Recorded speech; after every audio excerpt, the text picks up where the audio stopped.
आपने काम पिशाचनी के बारे में पता नहीं सुना है कि नहीं सुना है।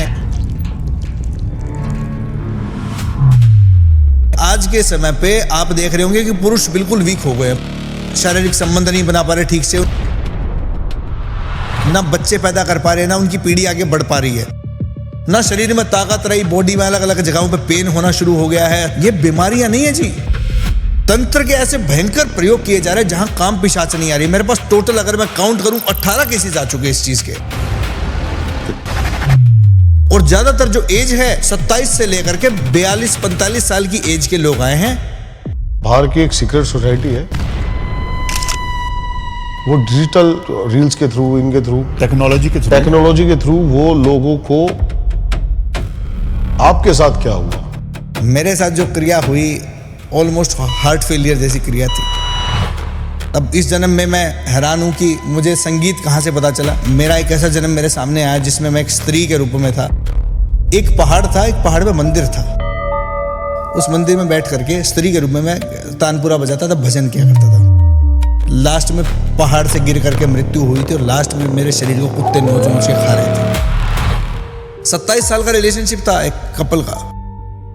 अब पति ऐसा हो रखा है कि जा रहा है मल्टीपल फीमेल्स के साथ। एक दिन उनकी वाइफ ने देखे उनके मैसेज, वो लड़कियां उनके हस्बैंड को गालियां तक दे रही हैं। मेरे पास कुछ भी बीमारी हो जी, कुछ भी लेके आ जाओ, वर्ल्ड की कोई भी बीमारी हो वो लेके आ जाओ।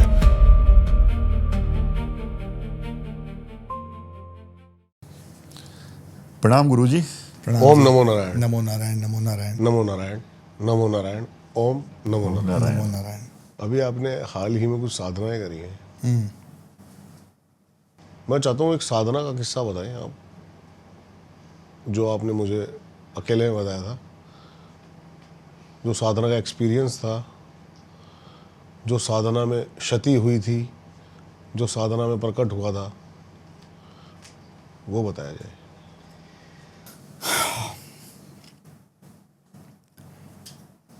जैसा मैंने आपको लास्ट टाइम समझाया था, महाप्रलय बेताल का मैंने आपको बताया था कि कैसे निर्मित हुआ था, कैसे वो जागृत हुआ था। जो भैरव जी के शरीर का एक हिस्सा है, भैरव जी की शक्तियों से निर्मित हुआ महाप्रलय बेताल। और महाप्रलय बेताल एक ऐसी खतरनाक साधना है जो हर एक साधक कर नहीं सकता। गुरु दीक्षित साधक ही महाप्रलय बेताल की साधना कर सकता है। पहले तो नॉर्मल बेताल की साधना की जाती है। बेताल जो है भैरव जी का ही एक स्वरूप है, ठीक है। महाप्रलय बेताल 3 तरह के बेतालों से मिलके एक शक्ति निर्मित होती है, जिसके 3 अलग अलग तरह के मंत्र हैं। साधना जो है इसकी समय की कोई अवधि नहीं है कि ये 21 दिन की साधना 21 दिन में सिद्ध हो जाती है, या 11 दिन में सिद्ध हो जाती है, 41 दिन में सिद्ध हो जाती है। ये बहुत लंबे समय तक साधना चलती है, और जितना ज़्यादा मंत्र जाप इसमें चलते जाएंगे आपके, उतनी ज़्यादा आपके अंदर प्रगाढ़ शक्ति आती जाएगी महाप्रलय बेताल की। महाप्रलय बेताल के बारे में आपने किसी जनरली इंटरनेट पे सुना नहीं होगा। ये एक ऐसी साधना है जो गुरु ही शिष्य को देता है।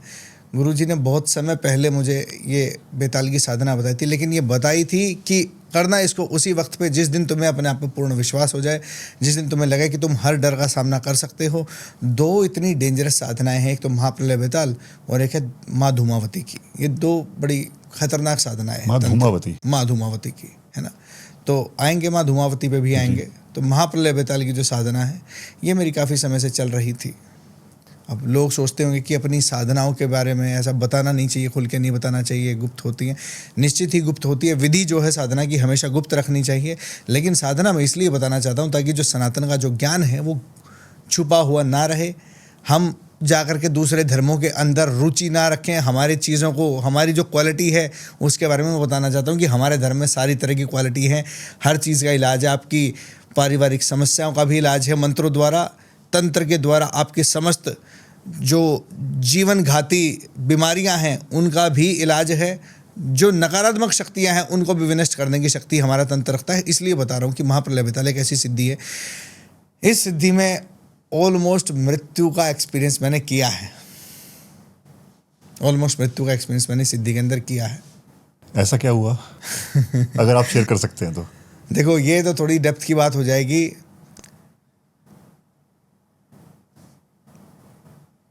इसी साधना के अंदर मुझे आउट ऑफ बॉडी एक्सपीरियंस भी हुआ है, जिसमें साक्षात मैंने अपने शरीर को सामने से बैठ करके देखा है।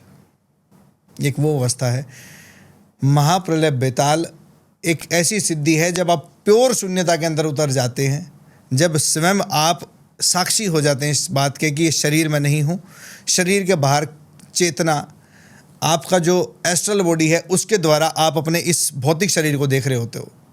और उस समय पे एक ऐसा पोर्टल खुलता है, एक ऐसी दुनिया ओपन होती है जहाँ पे न जाने कितनी आत्माएं वास करती हैं। इसी अस्तित्व के अंदर आप एक अलग ही दुनिया में चले जाते हो जहाँ पे बहुत तरह की आत्माएं हैं, जिसमें दिव्य आत्माएं भी हैं, जिसमें प्रेत आत्माएं भी, जिसमें पिशाच, यक्ष, गंधर्व, किन्नर, हर तरह की आत्माएं उसमें वास करती हैं। एक ऐसा लोक है, क्योंकि ये सब जो है शिव जी के अधीन है, शिव गणों के अधीन है। तो जब हम भैरव जी की कोई भी साधना करेंगे तो महाप्रलय बेताल जो है वो भैरव जी का ही एक अंग है।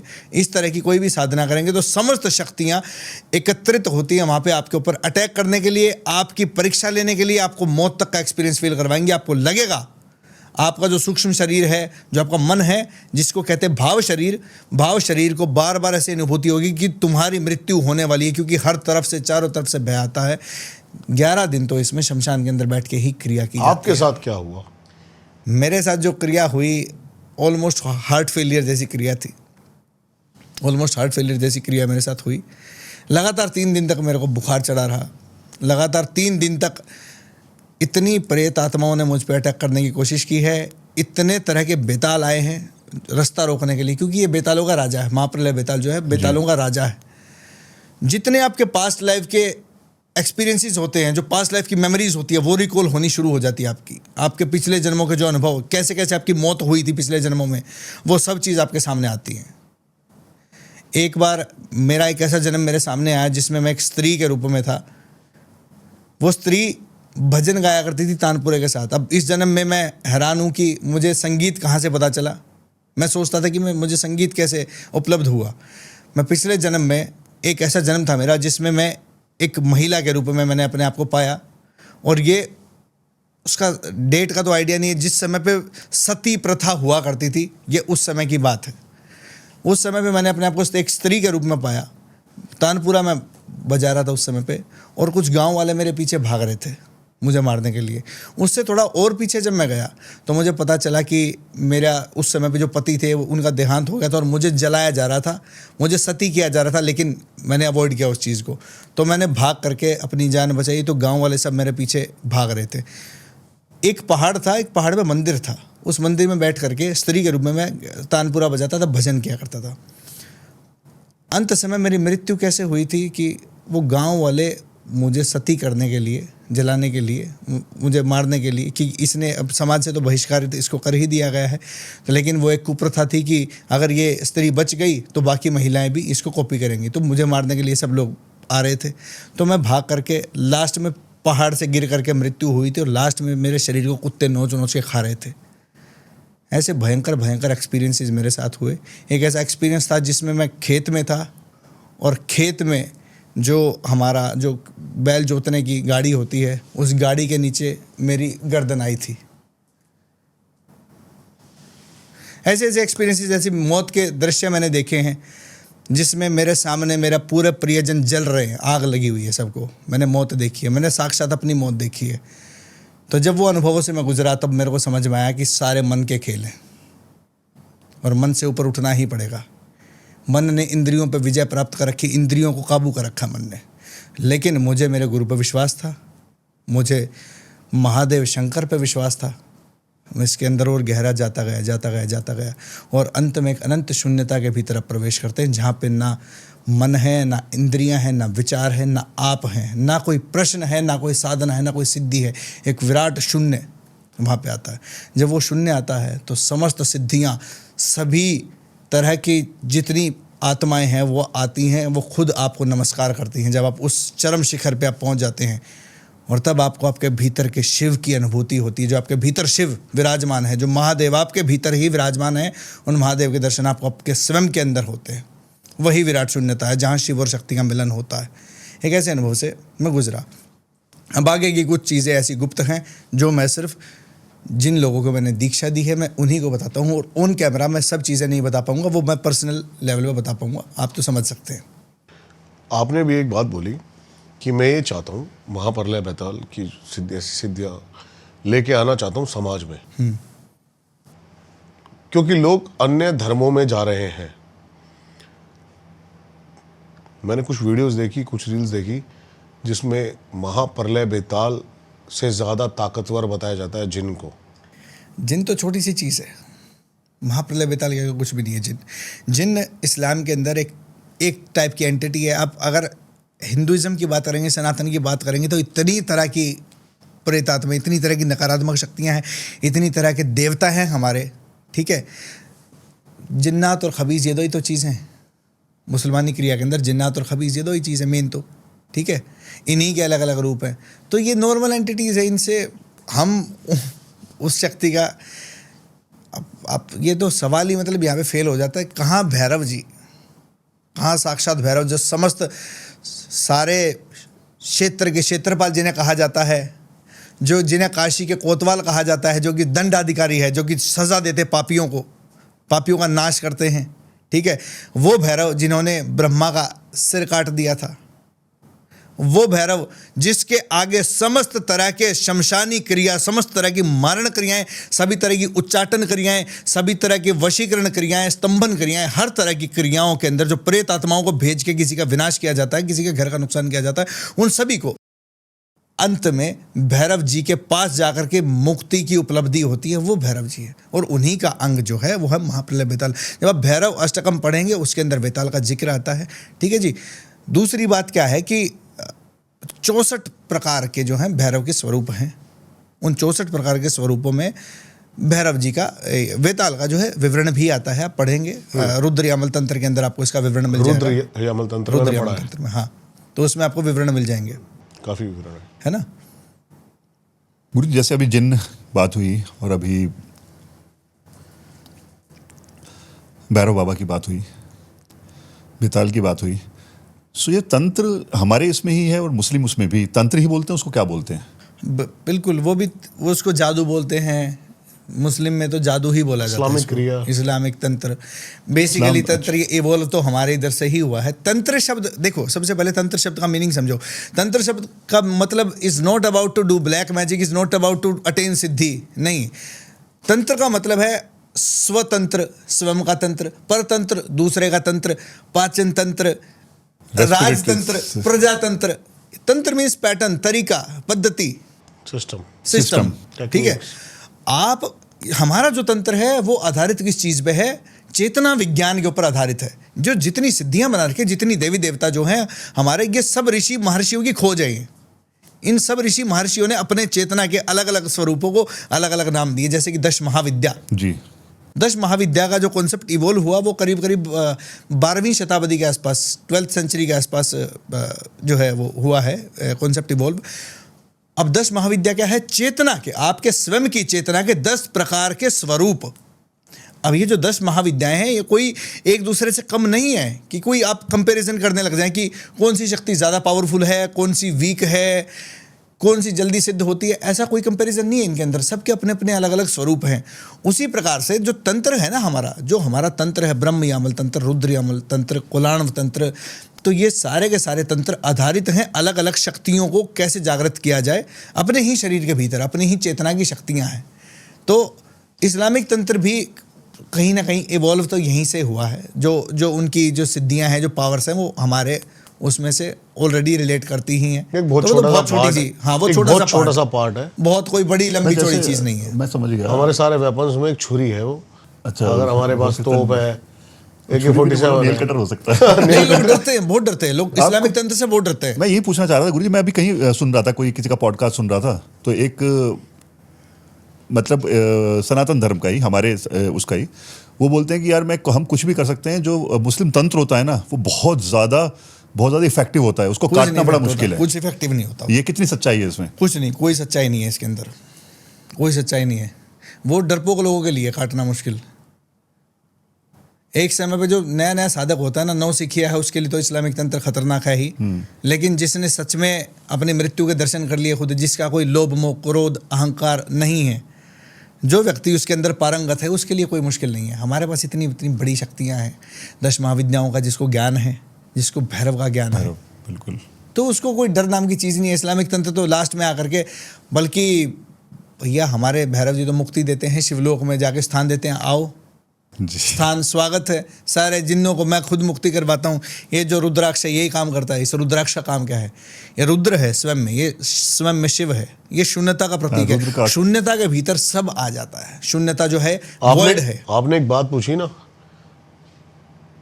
अब आपको पता है कि एक एंटिटी ऐसी है जिसके बारे में हम अभी 3-4 दिन पहले पढ़ रहे थे। गुरुजी और मैं साथ में बैठे थे और हम पढ़ रहे थे, काम पिशाचनी।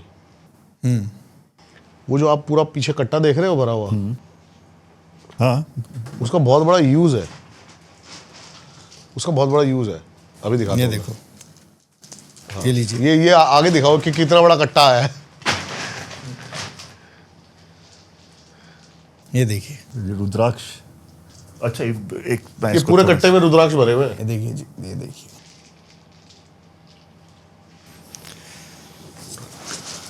ये लीजिए, उठा दो इसे। ये लीजिए, कितने रुद्राक्ष हैं गुरुजी? देखिए जी। हाँ जी, ये है जी करीब करीब 10,000 ये पूरा कट्टा भरा हुआ है। 10,000। अरे 10,000। हाँ, ये इसको एक बार राकेश इधर रखा दो। तो ये जो रुद्राक्ष है ना पराग जी, जी ये बेसिकली क्या है? जो महाप्रलय बेताल की जो मैंने साधना की, उससे एक बहुत खूबसूरत चीज़ निकल के आई सामने। एक बहुत अच्छी कह लो आशीर्वाद, ये रुद्राक्ष ढूंढने में बड़ा समय लगा मुझे, बाबा भैरव का आशीर्वाद। बहुत समय लगा। और बहुत समय बाद एक बंदा मिला। आपको पता है, हम 2-3 दिन से इन्हीं के लिए डिले हो रहे हैं। मुझे मालूम है। इन्हीं के लिए डिले हो रहे हैं, बार बार जाना है। तभी आज जाना इंपॉर्टेंट था। और देख के हैरान हो गए इतनी। और और कल- माला कितनी और कितनी कल- माला है? मालाएं तो एक, हम जो टोटल्स मालाएं लेके आए हैं वो 3,500 माला लेके आए हैं और 10,500 रुद्राक्ष है। तो ये जो रुद्राक्ष है पराग जी, इससे एक बड़ी खूबसूरत चीज़ समझ में आई कि महाप्रलय बेताल की जो साधना मैंने की, उनका भैरव जी का जो आशीर्वाद प्राप्त हुआ, एक रुद्राक्ष के भीतर सभी तरह की प्रेतात्माओं को अंदर घुसा दिया इसमें जाता है। कंपाउंड्स हैं। आपको रुद्राक्ष के बारे में पता है? आंसू शिव जी के जो थे वही नहीं, रुद्राक्ष नहीं, बने। इसके अलावा इसका साइंटिफिक, नहीं साइंस मुझे नहीं आइडिया। तो बोलिए बोलिए। आप बता दीजिए कोई। देखिए समझिए, सबसे पहले रुद्राक्ष जो है, रुद्र का मतलब जब भगवान शिव का जो रुद्र स्वरूप जो प्रकट होता है, वहीं से रुद्र का अक्ष, ठीक है। रुद्राक्ष जी। ये मैंने जो साधना की उसके माध्यम से जिसके घर में जिस भी तरह की प्रेतात्मा का वास है, जिस भी तरह का तंत्र है, जिस भी तरह की नकारात्मक शक्ति है, वो सारी नकारात्मक शक्ति को एब्जॉर्ब कर लेता। जो व्यक्ति धारण कर लेता ना इसको, मैं कह रहा हूं वो व्यक्ति चाहे कितना बड़ा नास्तिक ही क्यों ना हो, एक ना वो एक दिन व्यक्ति परेशानी। एक ना एक दिन वो दंडवत महादेव के चरणों में दंडवत होगा ही होगा, चाहे वो कितना ही बड़ा नास्तिक क्यों ना हो। जिसने इसको धारण कर लिया, इसकी शक्ति अपने आप खींच लेती है अपने भीतर, आपके भीतर के अहम को मिटा ही देगी अंततः। इतनी ज़बरदस्त चीज़ है, इतना ज़बरदस्त प्रयोग है। तो ये रुद्राक्ष मैं जो लेके आया हूँ इतने सारे, वो इसलिए लेके आया हूँ क्योंकि बहुत सारे ऐसे बेचारे ज़रूरतमंद लोग हैं। बहुत लोग मुझसे बड़ी प्रार्थना करते थे कि आचार्य जी हम हवन नहीं करवा सकते, या हम आ नहीं सकते आपके पास, या हम इतने सक्षम नहीं हो नहीं पाते। तो उन सब के लिए जो ज़्यादा चीज़ें अफोर्ड नहीं कर सकते, उनके लिए मैं रुद्राक्ष को अभिमंत्रित करके उनके घर भेजता हूँ। उसके माध्यम से उनके घर की जितनी भी नकारात्मकता है इसके अंदर अब्जॉर्ब होती है, और फिर एक प्रक्रिया होती है जिसको मैं करता हूँ। रुद्राक्ष के माध्यम से उनके घर की सारी प्रेतात्माओं को बुला लिया जाता है, इसके भीतर प्रवेश करवा दिया जाता है, और उन्हें भोग अर्पित करके अंततः हवन की अग्नि के अंदर भस्म कर दिया जाता है। और हवन की अग्नि में जो भस्म होती हैं, बाकी लोग तो उतारे करते हैं। आपने बहुत सारी जगह देखा होगा कि नारियल के ऊपर उतार के लेके आते हैं, तो वो पक्की प्रक्रिया नहीं है, क्योंकि नारियल के अंदर आप उसको वास नहीं करा सकते। उसके ऊपर दोबारा नारियल कहीं रख दिया जाता है, और फिर लेकिन वो नारियल कोई और छेड़ेगा तो उसके ऊपर आ उसके ऊपर आ तो जाए। उतारे का मतलब वो मुक्त नहीं हुई, अभी भी प्रेत योनि के अंदर है। वो प्रेत भटक रहा है, वो चाह रहा है कि किसी प्रकार से मुक्ति मिले मुझे। और लास्ट में जब मैं मंत्रों के आह्वान करता हूँ, माँ काली, भैरव जी व हनुमान जी, इनकी 3 शक्तियों का जब आह्वान होता है, और बाकी जो शिवगण जो वहाँ पे उपस्थित होते हैं, गणपति, उच्चिष्ट गणपति जी वहाँ पे उपस्थित होते हैं, और माँ की जो 64 योगिनियाँ उपस्थित होती हैं, इन सभी के उपस्थिति के अंदर जितनी भी प्रेतात्माएं होती है वो अंत में धन्यवाद करके ही जाती हैं, क्योंकि उन्हें शिवलोक में गति मिलती है, आगे जा करके उनका दोबारा जन्म होता है। तो मेरा काम यही है कि एक परिवार को पूर्ण रूप से मुक्त कर दिया जाए, और इस प्रेत को भी पूर्ण रूप से मुक्त कर दिया जाए इस नेचर से। इस जो हमारा लोक है, जो भूलोक है, भूलोक से सीधा शिवलोक में उनकी यात्रा करवा दी जाए। वो काम करता है यह है रुद्राक्ष। यदि इसको तरीके से मंत्रों के द्वारा अभिमंत्रित करके इसके भीतर शक्ति का जागरण करके और एक ऐसी विशेष प्रक्रिया जिससे इसके अंदर प्रेत आत्माएं एब्जॉर्ब हो जाती हैं, सारी नेगेटिविटी खत्म हो जाती है। इन्होंने बात की थी थोड़ी देर पहले काम पिशाचनी की। वही पूछने वाला था मैं इनफैक्ट। हाँ जी, हाँ जी, हाँ जी। अब आपने काम पिशाचनी के बारे में पता नहीं सुना है कि नहीं सुना है, एक नया टॉपिक है या मुझे नहीं मालूम। मेरे पास इतने सारे, टॉपिक से ज़्यादा एक समाज में बहुत बड़ी प्रॉब्लम है अभी। अब बताता हूँ इसके बारे में क्या कितनी बड़ी प्रॉब्लम है। काम पिशाचनी, जैसे कर्ण पिशाचनी आपने सुना होगा, बड़ा बहुत फेमस हुई है कर्ण पिशाचनी। आजकल पॉडकास्ट में हर जगह कर्ण पिशाचनी चल रही है, भूत भविष्य वर्तमान। काम पिशाचनी का कॉन्सेप्ट ही बहुत अलग है। काम पिशाचनी क्या कर रही है, आज के समय पे आप देख रहे होंगे कि पुरुष बिल्कुल वीक हो गए हैं। पुरुष की जो शक्ति है इतनी कमजोर हो चुकी है। क्यों? क्योंकि जितने भी तरह के तंत्र हो रहे हैं उनके अंदर मेरे पास इतने केसेस आ रहे हैं जो पुरुष अपने पारिवारिक जीवन में अपने शारीरिक संबंध नहीं बना पा रहे ठीक से, उनकी दुर्बलता आ गई, उनके शरीर में कमजोरी आ चुकी है, ना बच्चे पैदा कर पा रहे हैं, ना उनकी पीढ़ी आगे बढ़ पा रही है। तंत्र के ऐसे भयंकर प्रयोग किए जा रहे हैं जहां काम पिशाच नहीं आ रही। मेरे पास टोटल अगर मैं काउंट करूं 18 केसेस आ चुके हैं इस चीज के, 18 केसेस। और ज्यादातर जो एज है 27 से लेकर के 42-45 साल की एज के लोग आए हैं जो कि असक्षम हो चुके, शरीर में जान ही नहीं बची उन लोगों की। वो गृहस्थ जीवन को भोग ही नहीं पा रहे हैं, गृहस्थ जीवन में कुछ नहीं कर पा रहे हैं वो लोग। काम पिशाचिनी के थ्रू किया गया है उनके काम ऊपर? पिशाचिनी के थ्रू किया गया है। काम पिशाचिनी उनकी सारी काम ऊर्जा को सक कर लेती है, काम ऊर्जा को खींच लेती है काम पिशाचिनी, जिसकी वजह से आप देखो इतने ज़्यादा। आज से अगर 15 साल पहले की बात की जाए, क्या आपने डिप्रेशन वर्ड सुना था आपके टाइम पे? क्या आपने एंजाइटी नाम का वर्ड सुना था? क्या होता है? क्या आपने नोजिया नाम का वर्ड सुना था? क्या होता है? अभी कुछ समय से आजकल एंजाइटी हो रखी है, आजकल डिप्रेशन हो रखा है, नोजिया हो रखा है। किसी को सारा दिन बेचैन रहते हैं लोग। कभी जा करके बाहर बाइक लेके घूमने चले गए, कभी यूट्यूब पे ये ऐसे रील्स देखनी शुरू कर दी, कभी इंस्टाग्राम पे रील्स स्वाइप कर रहे, सारा दिन निकल जाता है उनका, पूरा दिन निकल जाता है, उनको कुछ समझ ही नहीं आ रहा। ना शरीर में ताकत रही, बॉडी में अलग अलग जगहों पे पेन होना शुरू हो गया है, सर दर्द होता है, कंधे भारी भारी रहते हैं, चक्कर आते लोगों को। ये बीमारियां नहीं है जी, ये कुछ समय पहले ही चीज़ें इंट्रोड्यूस हुई हैं। अब साइंस ने या मेडिकल साइंस ने इनको एंजाइटी और एक बहुत बड़ा डिप्रेशन एक शब्द बना दिया। लोग दवाइयाँ खा रहे हैं, 6-6 महीने दवाइयाँ खा रहे हैं इन चीज़ों की। मैं कह रहा हूँ सारी दवाइयाँ उनके हाथ से डस्टबिन में फेंकवाता हूँ मैं सबसे पहली बात, जो व्यक्ति मेरे से जुड़ता है उसको मैं ये बोलता हूँ, कितनी दवाइयाँ खा रहे हो? लोग कहते हैं जी नींद की गोलियाँ खाने के बावजूद भी नींद नहीं आ रही, क्योंकि उन्हें मूल कारण नहीं पता है इस चीज़ का। और मूल कारण क्या है? तंत्र की इतनी बारीक बारीक चीज़ें हैं, इतनी छोटी सूक्ष्म प्रक्रियाएं हैं जो उनके घर में प्रवेश कर जाती हैं। काम पिशाचिनी वाला जो प्रयोग है, इतनी आसानी से हो जाता है। ये प्रयोग किसी व्यक्ति पे कर दिया तो उसकी काम ऊर्जा तो एकदम दुर्बल हो ही जाएगी, उसको डिप्रेशन होगा। और आजकल यंग जनरेशन के अंदर सबसे बड़ा डिप्रेशन का कारण ये है। बाहर की एक सीक्रेट सोसाइटी है, आप इसके बारे में थोड़ा रिसर्च करना। मैंने भी बहुत रिसर्च कर दी, मैं एक पॉडकास्ट भी करने वाला हूँ।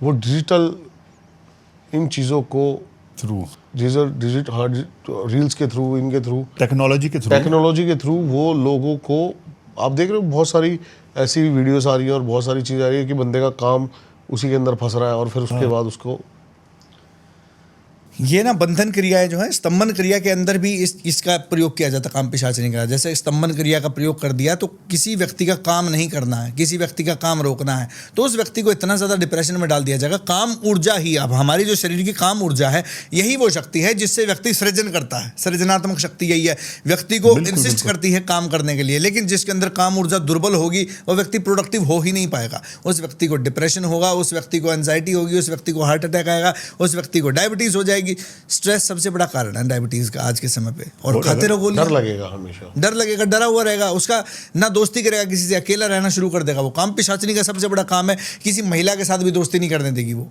इवन कि अपनी पत्नी के साथ रिलेशन नहीं बना पाएगा इंसान। मेरे पास एक केस आया था अभी थोड़े दिन पहले ही, 27 साल का रिलेशनशिप था एक कपल का, मतलब 27 साल उनका रिलेशन चलता, पहले से लव मैरिज उनकी हुई थी और यंग मुस्लिम कपल ही हैं, मुस्लिम कपल हैं। उस महिला की ऐसी दुर्गति होगी कि 27 साल से जो इंसान मेरे साथ रहता, मेरा पति मेरे साथ रह रहा था, 6 साल की बेटी उसकी, और अब पति ऐसा हो रखा है कि पति जा रहा है मल्टीपल फीमेल्स के साथ घूम रहा है, लेकिन घर में आकर के भी उसकी कोई मतलब वो interest पता तो- चलती है एक दिन उनकी वाइफ ने देखे उनके मैसेजेस, वो लड़कियां उनके हस्बैंड को गालियां तक दे रही है, मतलब मैसेजेस के अंदर वो लड़कियां गालियां तक दे रही है, मतलब ऐसे ऐसे कुछ चीज़ें थी। जी, मैं समझ गया। पर्सनली मैं कैमरे पे ऑन कैमरा में बता नहीं सकता। और जैसे ही उनकी पत्नी उनके करीब जाने की कोशिश करे, वो दूर भाग जाए, धक्का मार दे अपनी पत्नी को। ऐसी हालत हो रखी, आंखों के नीचे मतलब ऐसे डार्क सर्कल्स आ गए, उनके बाल सारे उनके मतलब झड़ने शुरू हो गए, एक्सट्रीम हेयर लॉस होना उनका शुरू हो गया। लोअर बैक में खासकर पेन होता है, इस तरह की जब एंटिटीज अटैक करेंगे लोअर बैक और पैरों के अंदर इतनी थकान महसूस होगी। वो व्यक्ति धीरे धीरे धीरे धीरे, उस व्यक्ति का खुद बता रही है 87 kg वेट था, आज उस व्यक्ति का 57 kg वेट हो गया। ठीक है, उस व्यक्ति को नौकरी से निकालने के लिए बार बार ट्राई हो चुकी। वो तो उसके रिलेशन अच्छे थे उनके हस्बैंड के, तो अब तक बचे हुए हैं। इतने भयंकर अटैक हो चुके हैं कि उनका अब फिलहाल डाइवोर्स पे बात चल रही है, डाइवोर्स तक पहुंच चुकी है बात। क्यों? सारा इसी की वजह से। तो ये काम पिशाचनी सिर्फ मेल के ऊपर करती है या फिर फीमेल पे भी वो कर सकते हैं? फीमेल के ऊपर काम पिशाचनी नहीं काम करती। फीमेल के ऊपर ज़्यादातर जो एंटिटीज़ काम करती हैं, तो प्रेत काम करते हैं, या इस्लामिक तंत्र में जो जिन्न होते हैं ये फीमेल्स के ऊपर अटैक करते हैं जनरली। अगर किसी इस्लामिक तंत्र का प्रयोग किया गया होगा तो जनरली जिन्न होंगे। महिलाओं के साथ बॉडी के ऊपर स्क्रैचेस मिलेंगे, नीले निशान पड़ जाते हैं बॉडी के ऊपर, थकान महसूस होती है, और उनका सपने के अंदर कुछ ऐसा लगेगा कि कोई व्यक्ति उनके साथ गलत क्रिया कर रहा है, उनके साथ गलत संबंध बना रहा है। एक मैंने 54 ईयर्स की एज की महिला को भी देखा है इस बीमारी में फंसे हुए, 54 साल की महिला के साथ भी। अब बताओ क्या करे कोई इंसान इस एज में? बताओ क्या, आप तो हैरान हो रहे होगे इस एज में कि क्यों ऐसे सपने क्यों आ रहे हैं। वो महिला हैरान है बेचारी, वो कह रही है कि जी मेरा क्या, आप तो बट वो सपने ही होते हैं या उनको सुबह महसूस होता है, तब फील महसूस होता है, सुबह फील होता है कि कुछ हुआ सुबह का है? रात को भी गला तक दबाती है, उनका सांस तक नहीं आता उनको। मैं हैरान हो जाता हूँ कभी कभी, कुछ केसेस तो इतने क्रिटिकल आ जाते हैं, बहुत क्रिटिकल केसेस आ जाते हैं। बहुत अलग अलग एंटिटीज़ है, जैसे ब्रह्म राक्षस के केस मेरे पास आए थे, मैंने 1-2 पॉडकास्ट में आपको बताए थे ब्रह्म राक्षस के कितने खतरनाक केसेस मेरे पास आए थे। ब्रह्म राक्षस हो गया, चुड़ैल हो गई, और प्रेत आत्माएं शमशान क्रिया के द्वारा, अगर किसी के घर में शमशान भेज दिया, 10 तरह के शमशान है, इतनी खतरनाक एंटिटीज़ है, मैं आपको बता नहीं सकता। केसेस आते हैं, लेकिन अंत में ये 3 महाशक्तियाँ हैं, माँ काली, भैरव जी व हनुमान जी। इनके हवन के द्वारा कितनी भी बड़ी शक्ति हो, चाहे किसी का पितृबंधन का रखा हो, चाहे किसी का गर्भ स्तंभन का रखा हो, चाहे किसी का लक्ष्मी स्तंभन का रखा हो, वो सारी चीज़ें हट जाती हैं। आपने ये नहीं बताया कि ये रुद्राक्ष कैसे मदद करेंगे? ये रुद्राक्ष इस प्रकार से मदद करेंगे। ये रुद्राक्ष हम जिस भी व्यक्ति के घर भेजेंगे, इसका एक प्रोसेस है। रुद्राक्ष को जल के अंदर डाल के रखना है। 2 अलग अलग प्रक्रिया है, मैं एक प्रक्रिया बता देता हूँ। रुद्राक्ष को जल के अंदर डाल के रखना है, उस जल का सेवन करना है। एक रुद्राक्ष 2 दिन के लिए जल में डल के रहेगा। कॉपर का एक वो होगा, ग्लास या कोई भी वेसल होगा, उसके अंदर डल के रहेगा, और रुद्राक्ष उसके अंदर होगा। उस जल का सेवन करना है। उस जल का सेवन करते जाएंगे तो अगर काम पिशाचनी का प्रयोग किसी ने किसी के ऊपर कर रखा होगा, किसी के ऊपर किसी भी प्रकार का मारण तंत्र कर रखा होगा, या बुद्धि स्तंभन क्रिया किसी के ऊपर कर रखी होगी। मारण तंत्र के अंदर थोड़ा ज़्यादा समय लग जाता है, लेकिन बुद्धि स्तंभन क्रिया, काम पिशाचनी का कोई अटैक होगा, या शारीरिक दुर्बलता किसी व्यक्ति को आ रखी होगी, या कोई व्यक्ति हद से ज़्यादा एंजाइटी के अंदर डूबा हुआ होगा, वो व्यक्ति 11 दिन के अंदर हील हो जाएगा। 11 दिन के अंदर हील हो जाएगा। वो दवाइयाँ अपनी खुद डस्टबिन में फेंक देगा 11 दिन के अंदर। एक मंत्र भी दूंगा, क्योंकि इसके साथ वो उस व्यक्ति को उस मंत्र का भी जाप करना है, तो 11 दिन के अंदर अपनी दवाइयाँ फेंक देगा डस्टबिन में, और वो हील होना शुरू हो जाएगा। 11 दिन के अंदर वो खुद बोलेगा उठ के, जी मेरा काम करने का मन कर रहा है, बताओ कैसे करूँ। मेरे पास कुछ भी बीमारी हो जी, कुछ भी लेके आ जाओ, वर्ल्ड की कोई भी बीमारी हो वो लेके आ जाओ, एक बार मेरे से डिस्कशन कर लो। चाहे साइकोलॉजिकल डिसऑर्डर हो, चाहे साइकेट्रिक डिसऑर्डर हो, चाहे आपका तंत्र बाधा हो, चाहे जो इंसान बोले कि मुझे जीवन का परम रहस्य जानना है, आत्मा परमात्मा क्या है, चेतना क्या है, मन क्या है, इंद्रियां क्या है, श्रीमद् भगवत गीता क्या है, तंत्र क्या है। लेकिन मैं इसमें थोड़ा सा ऑडियंस के पक्ष में हूँ कि ऑडियंस को आपकी फीस देनी पड़ती है कंसल्टेंसी, और ये बहुत मेरे पास भी पर्सनल मैसेज आते हैं। बिल्कुल सही कहा। ठीक है जी, तो उसमें आपत्ति क्या है? नहीं, लोगों का पता है क्या मानना है। लोग बोलते हैं कि अगर आप लोगों की मदद कर रहे हो तो फ्री में क्यों कर रहे हो। मेरा ये पर्सनली मानना है कि फ्री की एडवाइस तो दुनिया में कोई नहीं लेता। जब तक आप पे नहीं करते हो तभी आप सीरियसली एडवाइस लेते हो, मेरा पर्सनल मानना है। जो भी सच्चा हिंदू है ना, वो ये चीज़ समझ जाएगा कि हमने एक कहावत सुनी है, give and take. Give and take. सीधी सी बात है, जो मैं ज्ञान दे रहा हूँ वो ले लो ना फ्री में, मैं दे तो रहा हूँ ज्ञान, फ्री में बहुत सारा ज्ञान दे रहा हूँ, इंस्टाग्राम पे फ्री में ज्ञान दे रहा हूँ, मैंने बहुत सारे पॉडकास्ट किए उसमें भी ज्ञान दे रहा हूँ मैं। मेरे अलावा बहुत सारे ऐसे महात्मा हैं जो कुछ चार्ज नहीं कर रहे, उनके भी बहुत सारे प्रवचन हैं, वो सुनिए, बहुत सारे शास्त्र हैं। मैं तो कुछ भी नहीं हूँ, चलो मैं तो छोटा सा एटॉमिक साइज का प्राणी हूँ, मैं तो छोटा सा कीड़ा हूँ इस दुनिया में। इस दुनिया को के पैमाने पे अगर बात की जाए तो मैं तो छोटा सा कीड़ा हूँ। मेरे से बड़े बड़े न जाने कितने महात्मा संत आए, वो इतनी प्यारी प्यारी बातें बता के गए, वो फ्री में ही है, इंटरनेट पे अवेलेबल है, बुक्स में अवेलेबल है, क्यों नहीं पढ़ रहे लोग? ज्ञान की पहली तो बात कोई कीमत होती ही नहीं है, कोई व्यक्ति संतुष्ट कर ही नहीं सकता, ज्ञान को पैसे से ना खरीदा जा सकता है, सीधी सी बात है। बिल्कुल। हाँ, आजीविका मेरे को पैसों का करोगे क्या गुरुजी? कहने का मतलब ये है, पैसों का करूँगा क्या, और अगर पैसा ना होगा तो क्या करूँगा, पैसा अगर नहीं होगा तो क्या जो करूँगा? आज हम देख कर आए हैं उसका निर्माण, वो तो बहुत ज़रूरी है, उसके बिना क्या होगा? देखिए सबसे बड़ी बात क्या है, मेरे को कोई 20 रुपए की पानी की बोतल भी नहीं देगा फ्री में, ठीक है? पहली तो बात, मैं पैसे देके मेरे स्कूल में पढ़ा हूँ, पैसे देके मैं ट्यूशन पढ़ा हूँ, मेरे को कोई बीमारी हो जाती है तो मैं डॉक्टर के पास जाता हूँ, वो भी पैसा लेता है। अगर भगवान ना करे कि कोई कोर्ट में अगर कभी जाना पड़ जाए तो वकील भी पैसा लेगा, ठीक है जी। अगर गाड़ी में फ्यूल डलवाऊंगा तो फ्यूल वाला भी पैसा लेगा, कपड़े पहन रहा हूँ ये कपड़े के भी पैसे, रुद्राक्ष जो धारण कर रखा है ये भी मुफ्त में नहीं मिला, इसके भी पैसे दिए हैं, दाढ़ी काटता हूँ उसके भी पैसे हैं, हर एक चीज़ के पैसे। को मेरे पे कौन कौन रहम करने आएगा? जब प्रभु ने एक सिस्टम बना रखा है लेन देन, जब तक आप अपनी तरफ से गिव नहीं करेंगे तो why are you asking for take? गुरुजी मेरा ये कैसे टेक कर सकते हैं? दूसरी बात, जी हाँ जी प्लीज आप कंटिन्यू कीजिए। दूसरी बात क्या है कि जैसा मैंने आपको बताया था, जब तक पैसा नहीं आएगा तब तक मैं कैसे सनातन के लिए कुछ कर पाऊंगा? धन शक्ति का प्रतीक है। अब शक्ति अगर चोर उचक्के के पास चले जाए तो कोई आपत्ति नहीं है। हाँ जी, मुझे उल्टा लगता है थोड़ा। बताएं। शक्ति धन का प्रतीक है। नहीं, शक्ति तो बहुत बड़ी चीज़ है, धन उसका एक छोटा सा हिस्सा है। हाँ, धन उसका एक छोटा सा हिस्सा है, तभी तो कह रहा हूँ धन शक्ति का प्रतीक मात्र है, ठीक है? धन का उपयोग करने वाला व्यक्ति कौन होगा? अब आप देखते हैं कि भगवान नारायण के चरणों में माँ लक्ष्मी बैठी हैं और भगवान नारायण के चरण दबा रही हैं। अब व्यक्ति सोचते होंगे कि पुरुष होकर के एक महिला से चरण दबा रहे हैं, इसका एक गहरा जो प्रतीकात्मक कारण है वो क्या है? माँ लक्ष्मी है शक्ति, और विष्णु जी क्या है? विष्णु क्या है? ब्रह्मा क्रिएटर है, शिव डिस्ट्रॉयर है, विष्णु क्या है? पालनहार। पालनहार। और जो पालनहार है, जो देने वाला है, जो सदा दूसरों का कल्याण सोचता है, शक्ति स्वयं उनके पास आ जाती है। तो मेरा जो भाव है, मैं भगवान विष्णु को, भगवान नारायण को के भीतर जो अपने आप को देखता हूँ, उनके चरणों में जो अपने आप को देखता हूँ, या उनमें एक एकत्व जो मैं अपने आप को महसूस करता हूँ, तो मैं ये सोचता हूँ कि मैं किस प्रकार से मेरे प्रभु का कार्य में योगदान कैसे दे सकता हूँ। मैं एक इंसान रूप में इस भौतिक शरीर के माध्यम से मैं कैसे हेल्प कर सकता हूँ। धन तो चाहिए ही होगा और धन आ ही जाता है। और धन से जो हम तीनों मतलब भाई भी हैं, मेरे गुरु भी हैं, ये भी मेरे गुरु भाई भी हैं, सब कुछ हैं।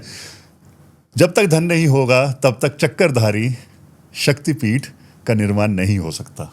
नहीं हो सकता, बिल्कुल नहीं हो सकता।